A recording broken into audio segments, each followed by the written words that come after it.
दसदवन्दियाणं तिहुणहिदमधुरविशतपकाणम् अन्तातीतगुणाणं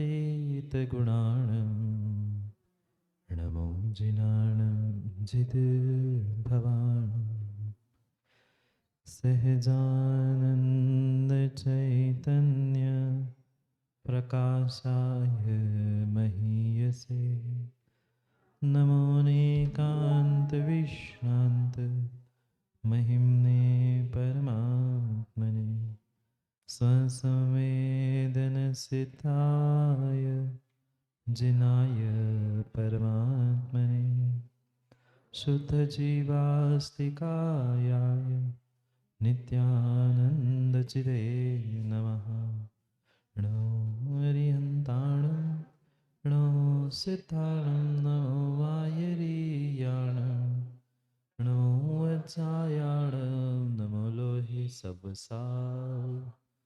पंच परमेष्ठ भगवान की, आचार्य भगवान कुंद कुंद स्वामी की, आचार्य भगवान गुरुवर अमृतचंद्र स्वामी की, आचार्य भगवान जयसेन स्वामी की, आचार्य भगवान गुरुवर विशुद्ध सागर जी महाराज के, अहिंसामय विश्व धर्म की।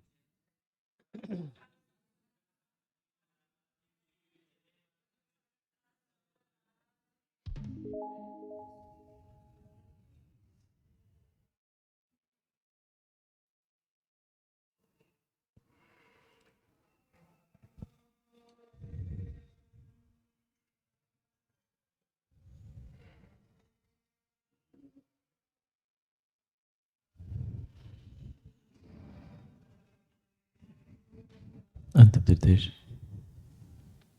वर्धमान स्वामी के शासन में हम सभी रास्ते और उनकी यह पावन पीयूष देशना हम सभी के लिए परम उपकारी। उपकारमयी देशना को समझने के लिए जो 4 अनुयोगों की व्यवस्था थे, उन 4 अनुयोगों में महान अनुयोग द्रव्यानुयोग और उस द्रव्यानुयोग के रहस्य को समझने के लिए हम सभी यहाँ पर पंचास्तिका ग्रंथ का स्वाध्याय करें। भव्यात्मा आचार्य प्रवर कुंद कुंद स्वामी ग्रंथराज पंचास्तिकाय में हम सभी भव्यों के लिए 5 अस्तिकायों के निमित्त से वस्तु स्वरूप का व्याख्यान करें और वस्तु स्वरूप को समझाते हुए हम एक सिद्धांत प्रदान कर रहे हैं जो कि सत का कभी भी नाश नहीं होता और असत का कभी भी उत्पाद नहीं होता। जो सत था वह सतरूप ही रहेगा, वह कभी असत रूप अविद्यमान रूप नहीं होगा, और जो असत रूप है, अविद्यमान रूप है, वह कभी भी सतरूप या विद्यमान रूप नहीं। अभिप्राय आचार्य भगवान का इतना ही है कि जो अनादि काल से है वही है। कोई भी वस्तु मध्य में न उत्पन्न होती है न नष्ट होती। मात्र और मात्र अगर कुछ बदलाव परिवर्तन दिखता है तो वह बदलाव और परिवर्तन उस पर्याय की ही अपेक्षा से दिखता है, अवस्थाओं की अपेक्षा से दिखता है, पर वस्तु का वस्तुरूप परिणमन होता ही नहीं है। इसलिए इस सिद्धांत को समझने और समझाने के लिए आचार्य भगवान ने गाथा नंबर 17 में हमारे लिए एक बहुत आसान सा दृष्टांत दिया। मनुष्य मनुष्यत्व की अपेक्षा से नष्ट होता है, पर जीवत्व की अपेक्षा से नष्ट नहीं होता। वही जीव देवत्व की अपेक्षा से उत्पन्न भी होता है, पर कभी भी जीवत्व की अपेक्षा से उत्पन्न नहीं होता। अभिप्राय इतना ही था कि भले ही ये दृष्टांत जीव की अपेक्षा से कहा था, पर प्रत्येक द्रव्य अपने द्रव्य की अपेक्षा से, द्रव्यत्व की अपेक्षा से उत्पाद व्यय नहीं होता, अपितु पर्याय और अवस्थाओं की अपेक्षा से उसमें उत्पाद व्यय होता है। और वह द्रव्यत्व की अपेक्षा से द्रव्य रूप रहने को ही आचार्य भगवंत द्रव्य कहते। अनेकानेक दृष्टांत से कल हमने समझा था, आटा, रोटी, उंगली आदि आदि के निमित्त से हमने पुनः पुनः वही बात समझना प्रारंभ की थी और उसका निर्णय किया था कि द्रव्य में जो भी बदलाव है, जो भी परिणमन है, वह मात्र और मात्र उन पर्यायों के निमित्त से है, द्रव्य की दृष्टि से कोई भी बदलाव नहीं। और उसी कारण से यहाँ 17 नंबर की गाथा में जीव और जीव की पर्यायों की दृष्टि से आचार्य भगवान ने हमारे लिए बहुत अच्छे से उस सिद्धांत को उदाहरण और दृष्टांत में घटित करते हुए समझा। कल और परसों हमने समझा था उस गाथा में और अमृतचंद स्वामी की टीका में मनुष्यत्व का नाश होता है, देवत्व का उत्पाद होता है, पर जीवत्व न उत्पन्न होता है न नष्ट होता है, वह तो वही रहता है जिसे हमने उत्पाद व्यय द्रव्य युक्तम सत का। और साथ में एक और भी पंक्ति आचार्य भगवान ने जोड़ी कि दूसरे जीव का जीवपना भी उसमें उत्पन्न नहीं होता। जीव भले ही जीव है, यहाँ जितने भी लोग बैठे हैं आप सभी जीव है कि नहीं?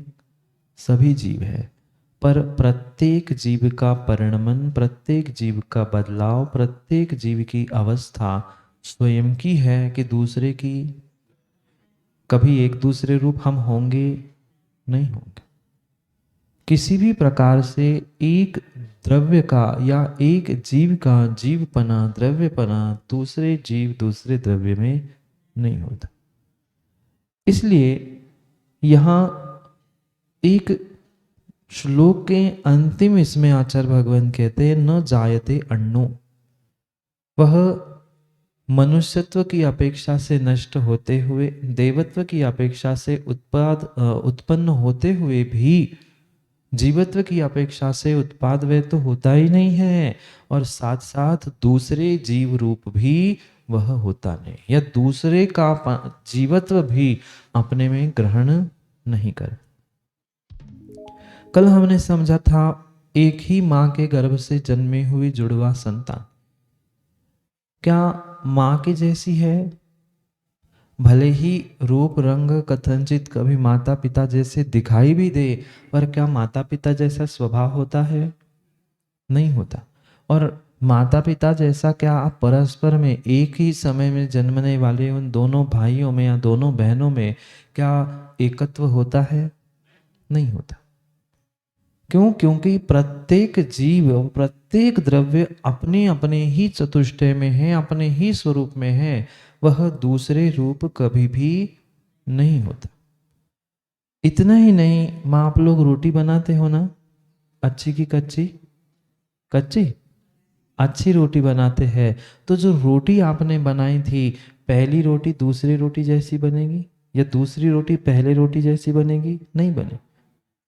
भले ही कहने के लिए गोल आकार तो है, पर एक सी नहीं होती। फिर जब दो रोटी पुदगल की दो सामग्री एक सी नहीं बनती, कहीं ना कहीं कुछ ना कुछ 19-20 होता ही होता है। फिर एक जीव दूसरे जीव जैसा कैसे होगा, या दूसरा जीव पहले जीव जैसा कैसे हो? इसलिए ये भी पक्का मानना होगा कि इन दोनों का एक दूसरे में जो असत है, नास्तित्व है, किसका? एक रोटी का दूसरे रोटी में, एक पुद्गल का दूसरे पुद्गल में, एक जीव का दूसरे जीव में। एक जीव का दूसरे जीव में जो नास्तिपना है, असतपना है, वह कभी भी सतपने में नहीं बदलेगा। बनेगा क्या? नहीं बनेगा। बात समझ में आई? जो जीव एक घर में रह रहा है, एक माँ के पेट से गर्भ से जन्मा भले ही है, पर दोनों का जीवत्व, दोनों का ज्ञान दर्शन अलग अलग है। कभी ये उस रूप नहीं होगा, वो इस रूप नहीं होगा। इसलिए वह असत का उत्पाद नहीं होता, असत का उत्पन्न होना नहीं होता। एक जीव का दूसरे जीव में असत है, स्वयं का तो सत है। पुनः समझना, मेरे में मेरा सत है, सद्भाव है, विद्यमानपना है, पर इनका मेरे में असत है। तो वह जो इनका मेरे में असत है, वह कभी अगले पर्यायों में या कभी उत्पन्न होगा नहीं होगा। ना सत उत्पन्न होता है, ना सत नष्ट होता है, ना असत उत्पन्न होता है, ना असत नष्ट होता है। पर फिर भी जो बदल रहा है, बदलते दिख रहा है, वह उसी द्रव्य के परिणमन रूप पर्याय है, अवस्थाएं है। जीव बदलते बदलते बदलते बदलते कभी पुद्गल होगा, क्योंकि संसारी अवस्था में जीव तो शरीर के साथ रह रहा है। तो अनादि काल से इस पुद्गल के साथ, शरीर के साथ रहते रहते कभी जीव पुद्गल हुआ होगा नहीं होगा। क्या पुद्गल जीव रूप हुआ नहीं हुआ, क्योंकि उन दोनों में अन्यो अत्यंत अभाव है, अत्यंत अभाव है। चार अभाव हमने समझे थे, प्राग भाव, प्रध्वंसा भाव, अन्योन्य भाव और अत्यंता भाव। इन दो द्रव्यों में अत्यंता भाव है। ऐसे ही जीव और जीव, दो जीव द्रव्यों में भी अत्यंता भाव है। दोनों में किसी भी प्रकार से वह एक रूप परिणमन नहीं होता। इसलिए इस सिद्धांत को हमने समझा कि सत कभी भी नाश को प्राप्त नहीं होता और असत कभी भी उत्पन्न नहीं होता। उसी को आचार्य जयसेन स्वामी अपनी और बहुत आसान भाषा में 17 नंबर की टीका लिखते हुए कह रहे हैं, उसे हम पढ़ते। गाथा नंबर 17, तात्पर्य वृत्ति टीका, आचार्य भगवान जयसेन स्वामी। परसों जो हमने गाथा पढ़ी थी उसकी अमृतचंद स्वामी की टीका कल पढ़ी। आज उस अमृतचंद स्वामी के बाद जो जयसेन स्वामी ने टीका लिखी है, यानी टीका का मतलब होता है उस गाथा को और विस्तार से समझा। तो जो और विस्तार से समझाने का प्रयास किया है उसे पढ़ते हैं। गाथा नंबर 17, तात्पर्य वृत्ति टीका, आचार्य जयसेन स्वामी। अथ पर्यार्थिक नयनोत्पाद विनाशयोरपि द्रव्यार्थिक नयनोत्पाद विनाशो न भवत इति समर्थ्यते। मिल गया? कल जहां टीका पूरी की थी उसके बाद एक लाइन होगी और उसके नीचे लिखा होगा, अथ पर्यार्थिक नयन उत्पाद विनाशयो अपि द्रव्यार्थिक नयन उत्पाद विनाशो न भवत इति समर्थित। कुछ समझ में आया? दो शब्द तो समझ में आए क्या? पर्यार्थिक और द्रव्यार्थिक। जो पर्याय की मुख्यता से कथन करता है उस नय का नाम है पर्यार्थिक नय, और द्रव्य की मुख्यता से, द्रव्य दृष्टि से जो कथन करता है वह द्रव्यार्थिक नय है। तो पर्यार्थिक नय की अपेक्षा से उत्पाद विनाशः अपि, यानी पर्यार्थिक नय उत्पाद व्यय को मानता है। पर्यार्थिक नय की अपेक्षा से उत्पाद भी होता है, नाश भी होता है, पर द्रव्यार्थिक नयन उत्पाद विनाशो न भवत, नहीं होता। किससे नहीं होता? द्रव्यार्थिक नय से ना उत्पाद होता है, न व्यय होता है, न उत्पन्न होता है, न नष्ट होता है। फिर कैसे होता है? तो वह पर्यार्थिक नय की अपेक्षा से उत्पाद यानी उत्पन्न भी होता है और व्यय यानी नष्ट भी होता है। जो अनेक दृष्टांत हमने कल से समझे, परसों से समझे, उसमें यही तो बात हमने समझी। माँ रोटी बनाई, वह रोटी में आटा आटा आटा तो वही था, जो रोटी की अवस्थाएं बनी, लोई बनी, उसको बेला, उन सभी में आटा था कि नहीं? वह आटा द्रव्य रूपी था, उसका नाश उत्पाद नहीं हुआ, पर फिर भी उसकी अपेक्षा द्रव्य पर्यार्थिक की अपेक्षा से उसमें परिणमन हुआ। जो सूखा आटा था वही गीला बना, उसकी ही लोई बनी, उसको ही हमने बेला, उसको ही सेका, तब जाके रोटी बनी। ये अवस्था यानी पर्यार्थिक नहीं था, और जो द्रव्य रूप आटा आटा था वह द्रव्यार्थिक नहीं था। पुनः इधर देखो, उंगली सीधी पर्याय, टेढ़ी पर्याय, टेढ़ी पर्याय, सीधी पर्याय। भले ही पर्याय बदली, उंगली तो उंगली ही है। उंगली सीधी ही नहीं बची, उंगली टेढ़ी तो हुई, पर उंगली उंगली ही रही। उंगली अंगूठा नहीं हुआ। तो ये द्रव्यार्थिक नय की अपेक्षा से उंगली उंगली ही रही, पर पर्यार्थिक की अपेक्षा से उत्पाद और व्यय हुआ, उत्पन्न भी हुई और नष्ट। आगे पढ़ते हैं, उसको ही समर्थयति, इसी बात का समर्थन करते हुए टीका को लिखते हैं। तात्पर्य वृत्ति। मनुष्यत्वेन नट्ठो देहि देहो अवेदि इद्रोवा। ये गाथा की पंक्ति उठाकर उसका अर्थ करते हुए कहते हैं, मनुष्यत्वेन मनुष्य पर्यायेण नष्टो विनष्टो मृतो देहि संसारी जीवः पुण्यवशात् देवो भवति, स्वकीय कर्मवशात् इतरो वा नारक तिर्यक मनुष्यो भवति। इतना ही समझते, फिर आगे पढ़ते। क्या कहा? मनुष्यत्वेन मनुष्य पर्यायेण नष्टो विनष्टो मृतो। कुछ आया समझ में? मनुष्यत्व की अपेक्षा से, मनुष्य पर्याय की अपेक्षा से वह क्या हुआ? मनुष्यत्व नष्टो, मनुष्यपना, मनुष्य पर्याय नष्ट, विनष्ट, मृतो। नष्ट हुई, विनष्ट हुई, मृत को प्राप्त। कौन मरा? मनुष्य।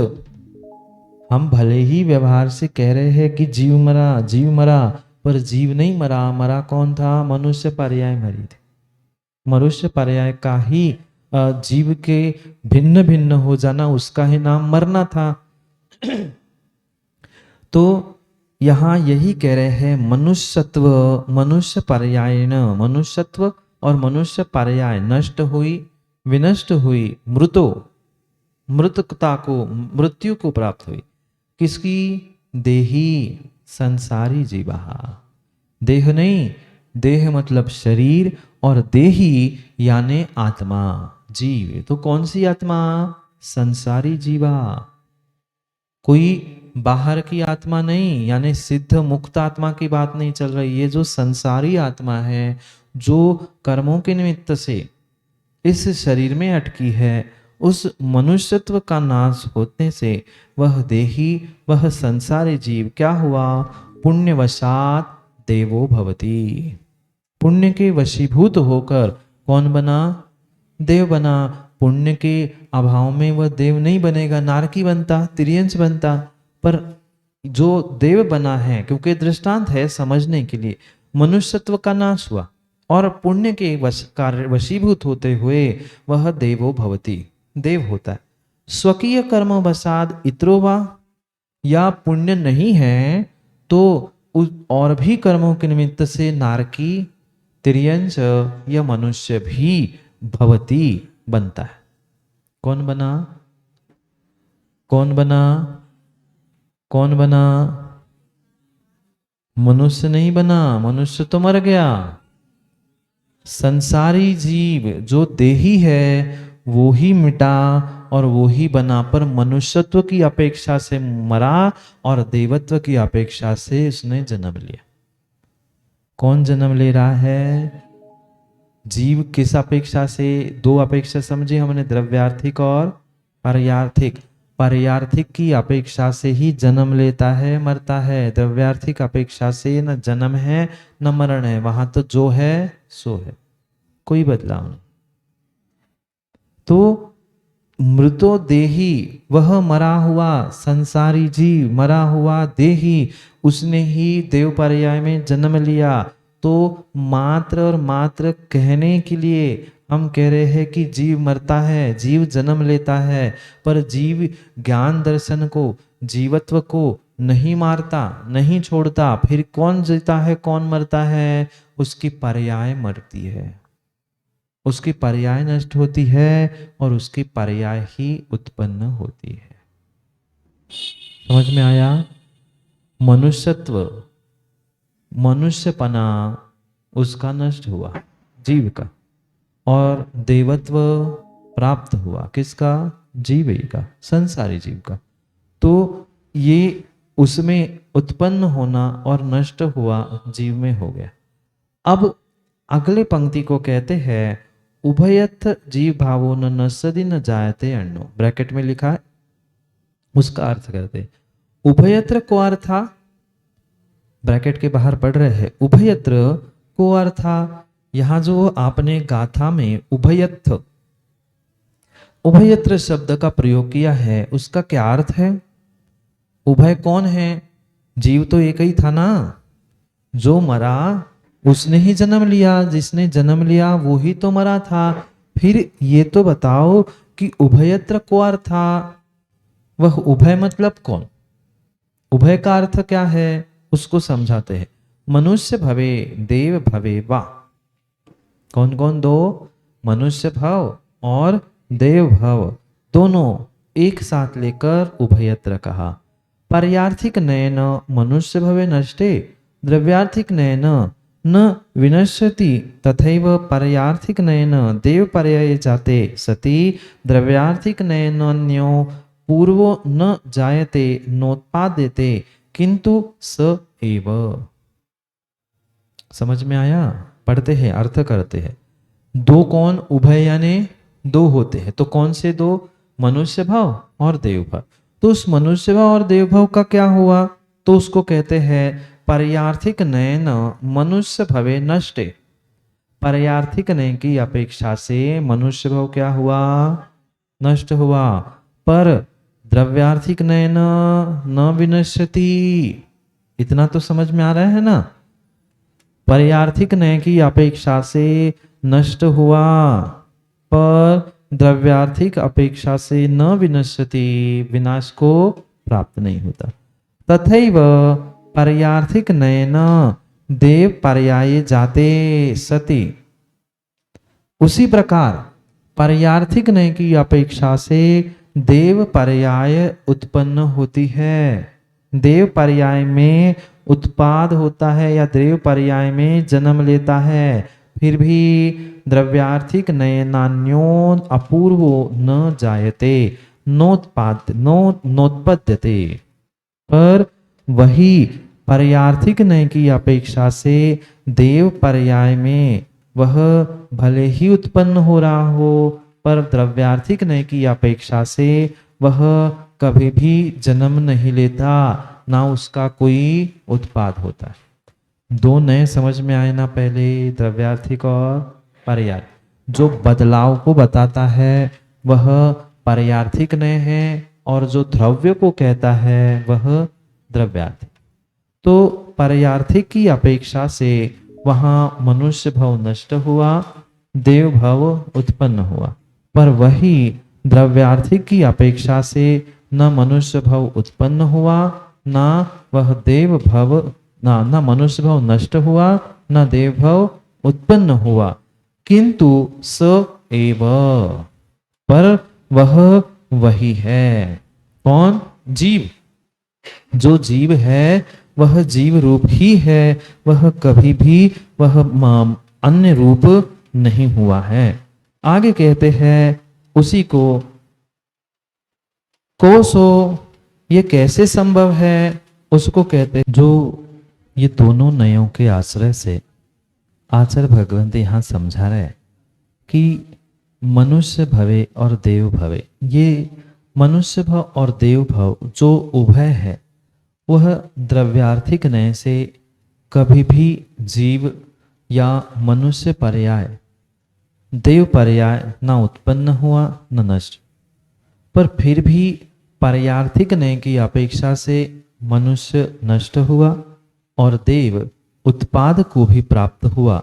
यहाँ पर इसे समझाते हुए किंतु स एव, यानी यहाँ आचार्य भगवान ने कहा पारयार्थिक न्याय की अपेक्षा से मनुष्य भाव नष्ट होते हुए भी द्रव्यार्थिक अपेक्षा से मनुष्य भाव नष्ट नहीं हुआ, और वही द्रव्यार्थिक न्याय की अपेक्षा से देव उत्पन्न ना होते हुए भी पारयार्थिक की अपेक्षा से देवपना प्राप्त हुआ था। ये ऐसा होने पर भी वह कौन है? स एव, वह वही है। तो प्रश्न पूछा शिष्य ने, को असो, ऐसा कौन है जो नष्ट नहीं होता, उत्पाद को प्राप्त नहीं होता, व्यय को प्राप्त नहीं होता, ऐसा कौन है? जीव भावो, जीव पदार्थ, वह जीव द्रव्य है, जीव भाव है, जीव पदार्थ, जीव द्रव्य, जीव तत्व है, जो कभी भी उत्पाद व्यय को प्राप्त नहीं होता। किस न्याय की अपेक्षा से? कौन से न्याय की अपेक्षा से? द्रव्यार्थिक न्याय की अपेक्षा से न उत्पाद होता है न व्यय होता है, पर फिर भी उसी द्रव्य में पारयार्थिक न्याय की अपेक्षा से उत्पाद भी होता है और व्यय भी होता है। समझ में आए? दो न्याय हमने समझे। द्रव्यार्थिक न्याय द्रव्य की मुख्यता से कथन करता है और पारयार्थिक न्याय पर्याय की मुख्यता से कथन करता है। तो ये द्रव्यार्थिक और पारयार्थिक न्याय की अपेक्षा से हमने वस्तु का स्वरूप समझा। द्रव्यार्थिक न्याय कभी भी बदलाव को स्वीकार नहीं करता और पारयार्थिक न्याय उस द्रव्य के ही बदलाव को ग्रहण करता है। इसलिए वह स्थिर कौन है, द्रव्य कौन है, सत कौन है? जीव, जीव पदार्थ, जीव द्रव्य, जीव भाव, उसमें कभी भी वह उत्पाद, नाश, व्यय आदि कुछ भी नहीं होता, पर फिर भी उसमें ही पारयार्थिक न्याय की अपेक्षा से बदलाव देखने में आता है। समझ में आया? जीवा भाव, जीव भावो जीव पदार्था, वह जीव द्रव्य है, जीव पदार्थ है, जीव भाव है, जो मनुष्य भाव और देव भाव को प्राप्त होता है। कौन? जीव द्रव्य। जीव द्रव्य ही मनुष्य पने को छोड़ता है और जीव द्रव्य ही देव पने को प्राप्त करता है। ऐसे उस जीव की व्याख्या यहाँ करते हुए आगे और कहते हैं, एवं पारयार्थिक नयनोत्पाद व्ययत्वेपि द्रव्यार्थिक नयोत्पाद व्ययत्वम नास्ति इति सिद्धम। मिल गया? वही उसके आगे की पंक्ति पढ़ रहे हैं। एवं इसी प्रकार से पारयार्थिक न्याय की अपेक्षा से उत्पाद व्ययत्व होने पर भी, यानी पारयार्थिक न्याय की अपेक्षा से उत्पाद व्यय होते हुए भी द्रव्यार्थिक न्याय की अपेक्षा से उत्पाद व्ययत्वम नास्ति, उत्पाद व्यय नहीं होता, इति सिद्धम, यह सिद्ध हुआ। क्या सिद्ध हुआ? पारयार्थिक न्याय की अपेक्षा से द्रव्य में उत्पाद व्यय होता है। पारयार्थिक न्याय की अपेक्षा से द्रव्य में उत्पाद व्यय होता है। द्रव्य में नहीं, हम द्रव्य ही उत्पाद व्यय होता है ऐसा कह दे तो भी गलत नहीं है, क्योंकि द्रव्य पारयार्थिक न्याय हम कह रहे हैं, पारयार्थिक न्याय से ही द्रव्य बदल रहा है। समझ में आया? द्रव्यार्थिक न्याय से ही आटा बदला है। पारयार्थिक न्याय से ही आटा बदला है। पारयार्थिक न्याय से ही ये उंगली बदली है। ये पारयार्थिक न्याय कह रहा है। इसलिए पारयार्थिक न्याय की अपेक्षा से बदलाव होने पर भी द्रव्यार्थिक न्याय की अपेक्षा से कोई भी बदलाव नहीं है।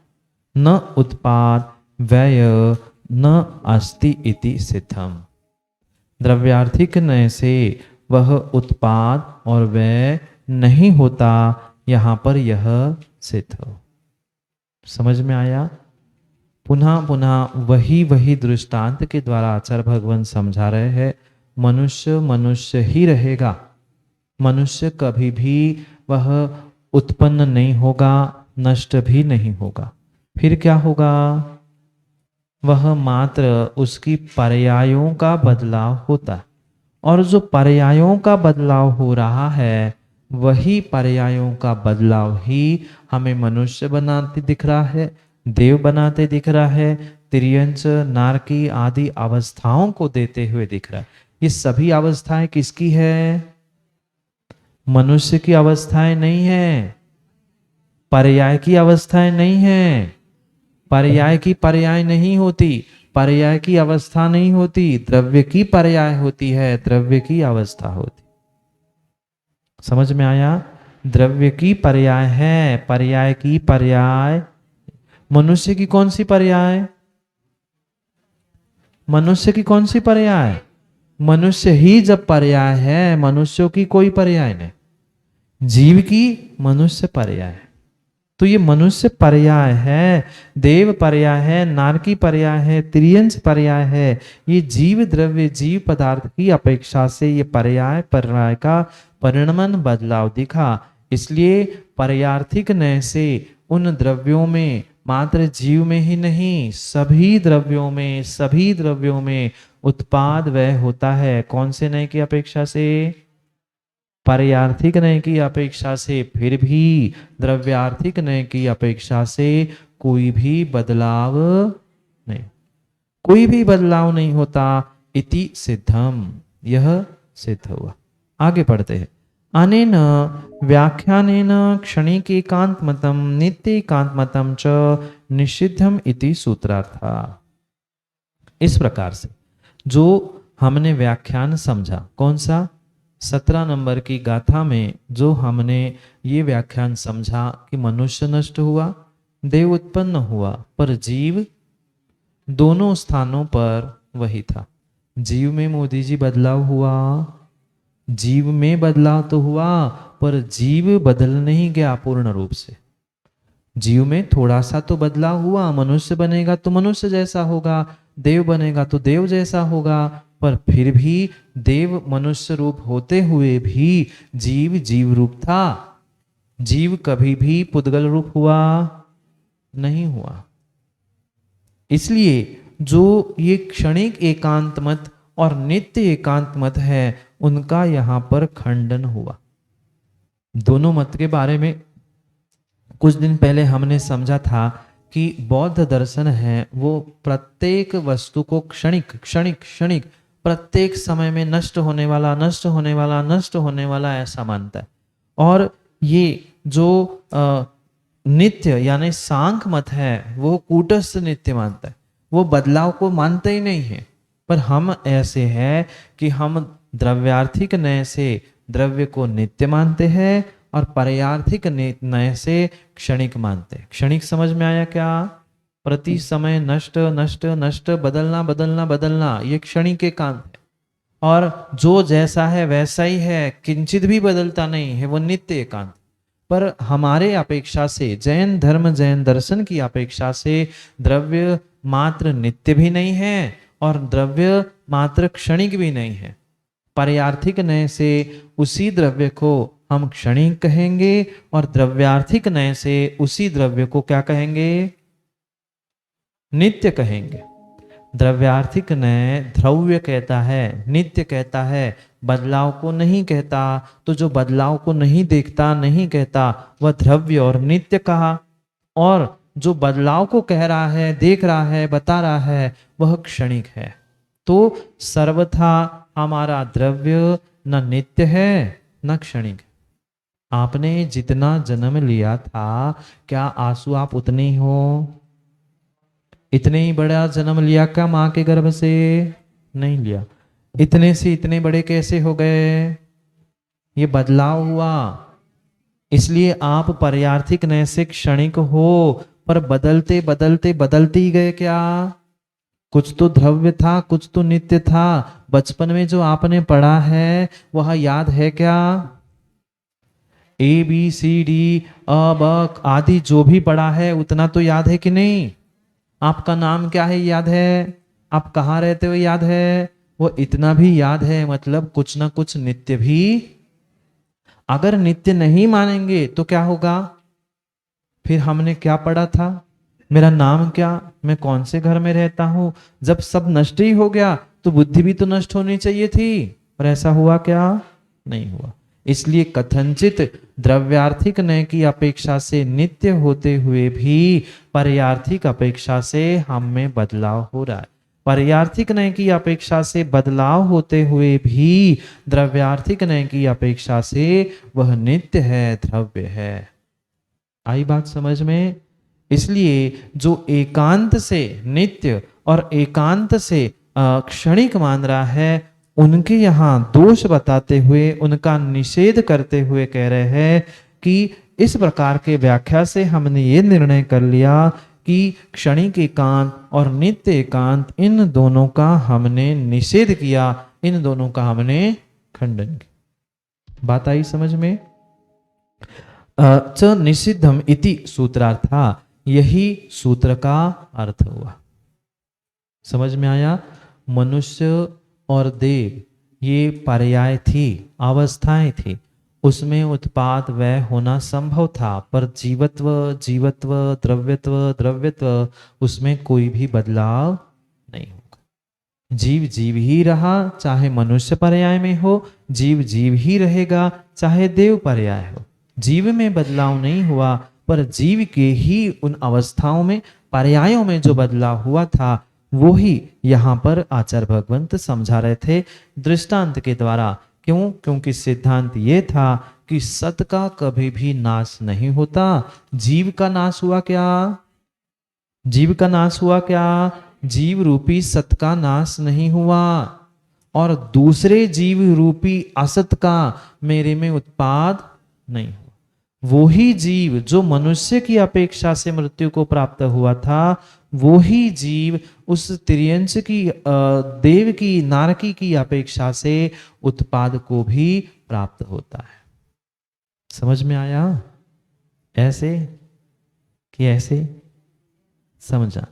तो जीव जीव की अपेक्षा से त्रैकालिक था, है और रहेगा, पर मनुष्य और देव की अपेक्षा से उसमें उत्पन्न होना, नष्ट होना, ये स्वाभाविक सी बात थी और यह होता रहा। तो ये पर्यार्थिक नय से और द्रव्यार्थिक नय से, दोनों नयों की अपेक्षा से हमने वस्तु स्वरूप समझा। इसलिए ये सिद्धांत, ये निष्कर्ष हमारा पुनः पूर्ण हुआ दृष्टांत के द्वारा कि सत यानी जो विद्यमान है, मौजूद है, वह कभी नष्ट होता नहीं है, और जो मौजूद है ही नहीं है वह कभी भी उत्पन्न नहीं होता। ये उत्पाद व्यय की अपेक्षा से, द्रव्यार्थिक पर्यार्थिक की अपेक्षा से वस्तु का स्वरूप हमने 17 नंबर की गाथा में दृष्टांत के द्वारा समझा। आगे आचार्य भगवंत पुनः उस उत्पाद व्यय की अपेक्षा से अगली गाथा को समझाएंगे, 18 नंबर की गाथा को, जहां उत्पाद व्यय कथनचित होते हुए भी वह द्रव्य त्रैकालिक द्रव्य है। इसको पुनः अगली गाथा में आचार्य भगवंत दृष्टांतों के द्वारा समझाने का प्रयास करते हैं, जिसे अपन कल पढ़ेंगे। क्योंकि गाथा पढ़नी है तो उसका विषय भी पूरा समझना होगा, उतना समय नहीं है। कल उस 18 नंबर की गाथा में पुनः नए प्रकार से, सिद्धांत तो वही है, 6 द्रव्यों के अलावा अन्य कोई द्रव्य है क्या, उन 6 ही द्रव्यों की व्याख्या होगी। वो ही उत्पाद व द्रव्य, सत, द्रव्य, लक्षणम आदि आदि वही है, पर भिन्न भिन्न प्रकार से, अलग अलग प्रकार से आचार्य भगवान समझा रहे, जिसे 18 नंबर के श्लोक में हम पढ़ेंगे, पर कल पढ़ेंगे, क्योंकि आज का समय अपना पूर्ण हुआ। कल पुनः समय पर, समय की बात करने के लिए समय पे मिलते हैं, क्योंकि समय पे किया गया काम समय को दिलाता है। बोली भगवान महावीर स्वामी की।